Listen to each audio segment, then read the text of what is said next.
আসসালামু আলাইকুম। সংবাদ উপস্থাপন করছি আমি বাতেন আলী। প্রথমে সংবাদ শিরোনাম। বাংলাদেশ বিক্ষোভকারীরা টিভি স্টেশনের বিনিয়োগকারীর অফিসে প্রবেশ, সাংবাদিকদের বরখাস্ত। এফপি এজেন্স ফ্রান্স প্রেস 24শে ডিসেম্বর 2024।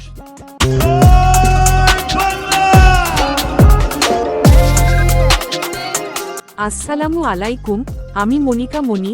এখন সংবাদে বিস্তারিত। বাংলাদেশের ছাত্র বিক্ষোভকারীদের একটি দল একটি টেলিভিশন স্টেশনের বিনিয়োগকারীর অফিসে প্রবেশ করে প্রচারণা চালানোর অভিযোগ তোলে। বিক্ষোভকারীরা মঙ্গলবার কথা জানিয়েছে। এই ঘটনার পর কমপক্ষে 5 জন সাংবাদিককে বরখাস্ত করা হয়েছে। এই ছাত্ররা আগস্ট বিপ্লবে অংশগ্রহণ করেছিল, যা প্রধানমন্ত্রী শেখ হাসিনার পতন ঘটায়। তার শাসনকাল মিডিয়া স্বাধীনতার জন্য সবচেয়ে খারাপ সময়গুলোর একটি হিসেবে চিহ্নিত হয়েছিল। অ্যান্টি ডিসক্রিমিনেশন স্টুডেন্টস মুভমেন্টের আহ্বায়ক হাসনাত আবদুল্লাহ 17 ডিসেম্বর 15 থেকে 20 জন ছাত্রকে নিয়ে সিটি গ্রুপের অফিসে যান। এই গ্রুপ সময় টেলিভিশনে বিনিয়োগ করে। সময় টেলিভিশন আমার মন্তব্য বিকৃত করেছে, প্রচারণা চালিয়েছে এবং একটি পতিত রাজনৈতিক দলের মতামতকে সমর্থন দিয়েছে, হাসনাত এফপিকে বলেন। আমরা গণমাধ্যমের স্বাধীনতার প্রবল সমর্থক, তবে গণমাধ্যমকে নিরপেক্ষ থাকতে হবে, তিনি যোগ করেন। তবে বিক্ষোভকারীরা বরখাস্তের জন্য নামের তালিকা দিয়েছে এমন খবর তিনি অস্বীকার করেন।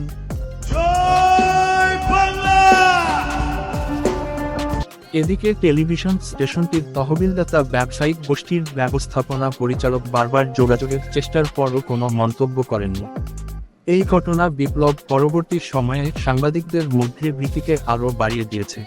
একজন সাংবাদিক ওমর ফারুক, যিনি টেলিভিশন স্টেশনের একজন সিনিয়র সম্পাদক ছিলেন, জানান যে তিনি বরখাস্ত হওয়া 5 জনের মধ্যে ছিলেন।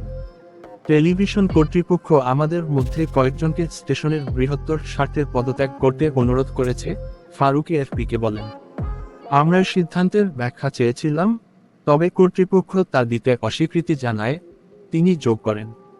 অন্তর্বর্তী নেতা মুহাম্মদ ইউনুস বারবার বলেছেন যে তিনি গণমাধ্যমের স্বাধীনতা চান।